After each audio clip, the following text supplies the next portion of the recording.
Hello dear students, once again welcome back to our channel Gyan lab. आज हम start करने वाले हैं MH BSc nursing CET 2024 exam की प्रिपरेशन, जो हमने बायोलॉजी और नर्सिंग एप्टीट्यूड के एमसीक्यू सीरीज स्टार्ट की है। टोटल मैंने 4 एमसीक्यू वीडियोस अपलोड कर दिए हैं, 2 बायोलॉजी के, 2 नर्सिंग एप्टीट्यूड के। आज मैं बायोलॉजी के एमसीक्यूज अपलोड करने वाली हूँ, यानी कि सिर्फ बायो का अगर हम देखें तो ये आपका आज पार्ट 3 होने वाला है, और अगर टोटल देखें तो ये पार्ट 5 है। ठीक है, ओके। अभी आप लोगों में से बहुत सारे बच्चों ने कमेंट सेक्शन में ये पूछा है कि मैम फक्त 12वीचा सिलेबस येणार की 11वीचा सिलेबस पण येणार? 99% आपका 12वीं का ही सिलेबस आने वाला है, क्योंकि जो सिलेबस वाला पीडीएफ मैंने अपने ऐप के फ्री मटेरियल पे अपलोड किया है, उसमें हमको क्लियर कट दिया गया है की तुमचं फक्त 12वीचा सिलेबस विचारलं जाणार, पर जो ह्यूमन से रिलेटेड क्वेश्चंस है, जैसे ह्यूमन नर्वस सिस्टम से रिलेटेड, एक्सक्रीटरी सिस्टम से रिलेटेड, डाइजेस्टिव सिस्टम से रिलेटेड, तो 1-2 क्वेश्चन ऐसा हो सकता है जो 11th में से भी आ सकता है, तो वो भी बेसिक आपको पता होना चाहिए। और वैसे ही कुछ क्वेश्चंस की प्रैक्टिस हम आज करने वाले हैं। 1-2 11th के क्वेश्चंस और बाकी के 12th के क्वेश्चंस। ठीक है, चलो। बहुत सारे बच्चों को अभी तक ये नहीं पता है कि मैंने अपने ऐप के फ्री मटेरियल सेक्शन में एक सैंपल पेपर अपलोड किया है नर्सिंग एग्जाम का, जो कि 100 मार्क्स का है। इसमें फिजिक्स, केमिस्ट्री, बायो, इंग्लिश और नर्सिंग एप्टीट्यूड, ये पांचों के 2020 एमसीक्यूज मैंने अपलोड किए हैं। ये पीवाईक्यूज नहीं है, लेकिन ये सैंपल पेपर से आपको एक अंदाजा पता चलेगा कि एग्जाम में कैसे टाइप के क्वेश्चंस पूछे जाते हैं। तो प्ले स्टोर पे से ऐप इंस्टॉल करने के बाद लॉगिन करो। लॉगिन करने के बाद ये जो 3 डॉट्स होता है, ये 3 डॉट्स के ऊपर क्लिक करो तो आपको इधर फ्री मटेरियल दिखाई देगा। फ्री मटेरियल के अंदर सबसे पहला फोल्डर है एमएच बीएससी नर्सिंग। त्या फोल्डर मध्ये मी तुम्हाला हा फ्री सॅम्पल पेपर दिलेला आहे। You can solve that paper, it will be of help. ठीक है, चलो स्टार्ट करते हैं आज के पहले सेशन के साथ। ये रहा अपना question number 1। The fleshy thalamus is edible in. कौन सा ऐसा फ्रूट है जो थैलेमस से बनता है, जिसमें हम थैलेमस वाले पार्ट को ही खाते हैं? यस, मैंगो तो ओवरी वाले से पार्ट से बना है, ऑरेंज भी मल्टीपल पॉलीएम्ब्रियोनी का रिजल्ट है, टोमेटो में भी हमको मल्टी ओव्यूलेट फ्रूट देखने को मिलता है। तो कौन सा ऐसा फ्रूट है जिसमें थैलेमस से वो एडिबल बन जाता है? It is apple. तो फ्लेशी पार्ट जो थैलेमस से बना है, that is apple. Apple are simple fruits with fleshy pericarp. Apple is a simple fleshy but false fruit as it is surrounded by fleshy thalamus. ठीक है, तो आपको बाकी की डिटेल्स यहाँ पे दी गई है। This is something interesting that you should know. Okay, चलो नेक्स्ट क्वेश्चन में जाते हैं। Question number 2, what is the direction of movement of sugar in phloem? ये अपने चैप्टर नंबर 6 का क्वेश्चन है। हमने चैप्टर नंबर 6 में क्या पढ़ा था कि अपना जो लीफ होता है, लीफ को हम सोर्स बोलते हैं।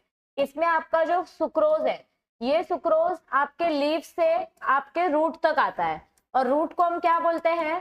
सिंक बोलते हैं। प्लस ये सुक्रोज ऊपर भी जाता है और साइड साइड में भी जाता है। तो ये एक डायरेक्शन हो गया, ये एक डायरेक्शन हो गया, horizontal as well as vertical. तो ऐसे टाइप के मूवमेंट को हम क्या बोलते हैं? Bidirectional transport of food. ये हमने चैप्टर नंबर 6 में बहुत डिटेल में पढ़ा था। बाकी का थियरी आप यहाँ से रिवाइज कर सकते हो।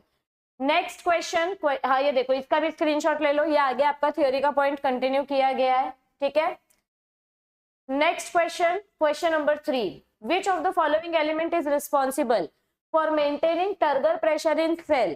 अगर आपको याद हो तो चैप्टर नंबर 6 में हमने लेविट का प्रोटॉन ट्रांसपोर्ट थ्योरी पढ़ा था। प्रोटॉन ट्रांसपोर्ट थ्योरी में हमने क्या पढ़ा था कि आपके जो सब्सिडरी सेल्स होते हैं, उनके पास जो पोटेशियम होता है, वो पोटेशियम मैलिक एसिड को कन्वर्ट, ऑक्सैलो एसिटिक एसिड को कन्वर्ट कर देते हैं मैलेट एसिड में। फिर मैलेट ब्रेक डाउन हो जाता है, उसमें से हाइड्रोजन रिलीज होता है, पोटेशियम बाहर आता है।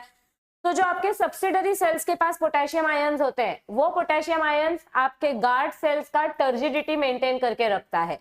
Yes, starch is converted into malic acid and then this malic acid is further broken down, जिसकी वजह से पोटेशियम का एक्सचेंज होता है। ठीक है, पूरा डिटेल में एकदम लास्ट टॉपिक है चैप्टर नंबर 6 का। Next question number 4, carrier of hereditary is. आपका जेनेटिक इंफॉर्मेशन कौन कैरी करता है? This is from chapter number 4। Carrier of hereditary is DNA, gene, chromosome. ये आपका डीएनए है, डीएनए से ही आपका क्रोमोसोम बना है, क्रोमोसोम के छोटे से सेगमेंट को या डीएनए के छोटे से सेगमेंट को जीन बोलते हैं। तो all of the above. Next question number 5, opening of flower and drooping of a bird are dash. आपका फ्लावर जब ओपन होता है या आपका लीफ जब मुरझा जाता है, ड्रूप हो जाना मतलब मुरझा जाना, या आपका बर्ड जब मुरझा जाता है, तो उस कंडीशन को हम क्या बोलते हैं? Epinasty. What is that condition called as? Epinasty. Ethylene hormone के वजह से होता है। ये हमने चैप्टर नंबर 7 में पढ़ा है, plant growth and development. Yes. Next question number 6, hepatic portal system connect. Hepatic मतलब क्या होता है? लिवर। तो लिवर कौन से सिस्टम को किससे कनेक्ट करता है? लिवर से जो आपका गॉल ब्लैडर है वो आपके इंटेस्टाइन से कनेक्ट होता है। तो liver connects portal system connects liver with digestive system, क्योंकि आपके गॉल ब्लैडर में जो बाइल जूस है वो आपके स्टमक के एसिडिक फूड की एसिडिटी कम करता है, न्यूट्रलाइज करता है फूड को। So it is the connecting system between liver and digestive system. Next question, ये देखो इसका solution. Question number 7, which of the following are kidney tissues that are shaped like cones. ये आपके क्लास 11th के chapter number 15 में से है। ठीक आहे, अशा प्रकारचे 1-2 क्वेश्चन 11वी मधून येऊ शकतात because they are related to human anatomy. तो आपका ये जो किडनी का स्ट्रक्चर है, ये सेल जो कोन जैसे प्रेजेंट होते हैं, ये स्ट्रक्चर को क्या बोलते हैं? रीनल पैपिले या रीनल पिरामिड्स। करेक्ट। तो option number A is the right answer. Next question number 8, chapter number 1, X albuminous seeds differ from albuminous seed with। X albuminous मतलब क्या होता है? No albumin. एल्ब्यूमिन मतलब एंडोस्पर्म, मतलब ऐसा seed जिसने अपना पूरा एंडोस्पर्म खा लिया है, जिसके पास कुछ भी एंडोस्पर्म बचा हुआ नहीं है। So it is not having endosperm. Question number 9, which one of the following membranes secretes a watery fluid that lubricates and cushions the joint। देखो ये आपने चैप्टर नंबर 16 में पढ़ा है, class 11 human skeleton and locomotion. ऐसा कुछ तो आपने बोन का स्ट्रक्चर पढ़ा था। ये अपना कार्टिलेज है, इधर पे ऐसा टेंडन रहता है, लिगामेंट रहता है बोन टू बोन, और यहाँ पे आपका फ्लूइड रहता है। तो ये जो फ्लूइड है, ये फ्लूइड किधर से आता है? इधर पे आपका एक सिनोवियल मेम्ब्रेन रहता है। तो आपका ये जो सिनोवियल मेम्ब्रेन है वो आपके बोन से बोन के बीच का फ्रिक्शन अवॉइड करता है। It helps in secreting lubricating fluid, right. Next question number 10, the resting membrane potential is primarily established due to chapter number 9 control and coordination। resting membrane potential मतलब क्या होता है? -50 millivolt. आपका जो नर्व मेम्ब्रेन है, इसमें से जो आपका पोटेशियम का लीकी चैनल्स प्रेजेंट रहता है, इसके वजह से आपका एवरेज मेम्ब्रेन पोटेंशियल माइनस में प्रेजेंट रहता है, क्योंकि पोटेशियम कंटिन्यू बाहर जाते रहता है, उसका लीकेज चालू ही रहता है, because potassium has positive charge, but resting membrane potential negative रहता है। तो नेगेटिव क्यों रहता है? क्योंकि पोटेशियम का कंटिन्यू लीकेज चालू रहता है। ठीक है। Now comes question number 11। This is from chapter number 2 and chapter number 9। दोनों चैप्टर में हमने इस हार्मोन के बारे में पढ़ा है। ऑक्सीटोसिन को हम लव हार्मोन भी बोलते हैं, डोपामिन को भी लव हार्मोन बोलते हैं, ऑक्सीटोसिन को हम बर्थ हार्मोन भी बोलते हैं। क्यों बोलते हैं ऑक्सीटोसिन को बर्थ हार्मोन? क्या करने में हेल्प करता है ऑक्सीटोसिन? ये मैमरी ग्लैंड्स को भी कॉन्ट्रैक्ट करता है, मतलब मिल्क पिलाने में हेल्प करता है, लैक्टेशन प्रोसेस करने में, प्लस चाइल्ड बर्थ में यानी यूटेरिन कॉन्ट्रैक्शन में भी हेल्प करता है। So it helps in lactation as well as child birth. Next comes question number 12, which one of the following process, इधर आर आएगा, is not included in assisted reproductive technology chapter number 2। कौन सा ऐसा process है जो आपके assisted reproductive technology में नहीं आता है? जाइगोट एक्स्ट्रा फेलोपियन ट्रांसफर, हमने ये नहीं पढ़ा है, हमने जिफ्ट पढ़ा है, zygote intra fallopian transfer. So this is wrong. IVF and embryo transfer correct, gift intra fallopian transfer correct, artificial insemination AI, artificial intelligence नहीं। ठीक है, so all these are correct, only first option is incorrect। next question number 13। now this is little new concept, ये हमने 12th में नहीं पढ़ा है, तो इसको देख लेते हैं। Which human chromosome is the result of fusion of 2 ancestral app chromosomes. जब अपने 2 एप क्रोमोसोम साथ में फ्यूज हुए तो कौन सा ह्यूमन क्रोमोसोम का स्ट्रक्चर बना? Chromosome number 2। This is a unique feature of human lineage of evolution. 3 genetic indicators provide strong, if not conclusive, evidence of fusion. तो अभी तक तो यही माना जाता है कि 2 अलग अलग एप्स के जब क्रोमोसोम्स फ्यूज हुए थे तो हमारा क्रोमोसोम नंबर 2 बना था। ठीक है। क्वेश्चन नंबर 14, डबल फर्टिलाइजेशन में क्या होता है? ये तो मैंने अपने ऑफलाइन क्लास में आज ही पढ़ाया। What is double fertilisation? Plants में देखने को मिलता है। अभी आधे से ज्यादा बच्चे पूछते हैं मैम एनिमल वाला है कि प्लांट वाला? भाई एनिमल में किधर होता है डबल फर्टिलाइजेशन? सिर्फ प्लांट्स में होता है। तो डबल फर्टिलाइजेशन का कॉन्सेप्ट नवास्चीन ने दिया था, एसडी नवास्चीन। लिलिएशियस स्पीशीज में दिया था। ठीक है, लिलियम और फ्रिटिलेरिया में। तो इसमें पहले मेल और फीमेल गैमेट का फ्यूजन होता है, फिर सेकेंडरी न्यूक्लियस और मेल गैमेट का फ्यूजन होता है। So it is syngamy and triple fusion, right. चलो next question, question number 15। This is from chapter number 14, ecosystem and energy flow. What is the correct about GPP and NPP? NPP मतलब net primary productivity, GPP मतलब gross primary productivity. अभी समझो आपकी monthly income 20,000 है तो वो आपका gross primary productivity हो गया। लेकिन इसमें से 20,000, इसमें से घर का भाड़ा, लाइट बिल, खाने का खर्चा, ट्रैवलिंग का खर्चा निकल के आपके पास सिर्फ 5,000 बचा, तो वो आपका नेट प्राइमरी प्रोडक्टिविटी हो गया। और आपका जो खर्चा है वो प्लांट रेस्पिरेशन है।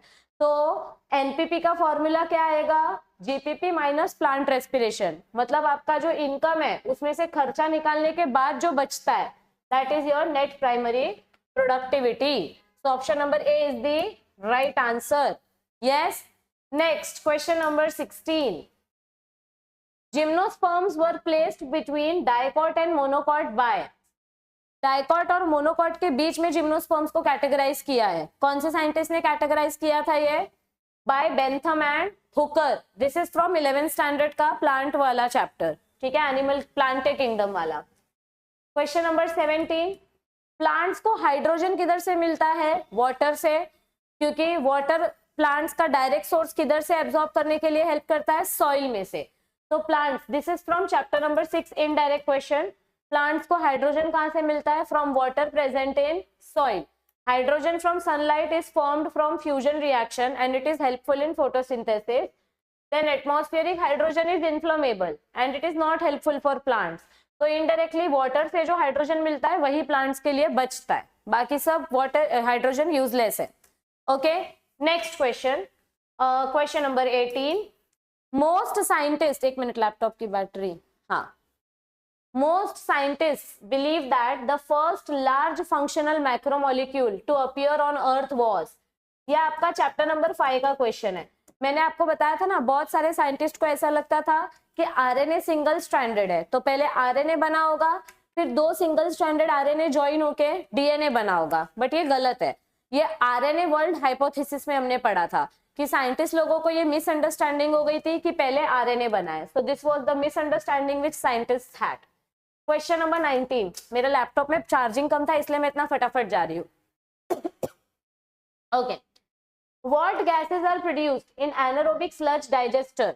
ये अपना बायोगैस वाला, सीवेज ट्रीटमेंट एंड बायोगैस वाला टॉपिक है, चैप्टर नंबर 11। आपके एनारोबिक स्लज डाइजेस्टर में जब आप बायोगैस बनाते हो तो कौन से गैसेस फॉर्म होते हैं? Methane gas, hydrogen sulphide H2S and carbon monoxide, correct?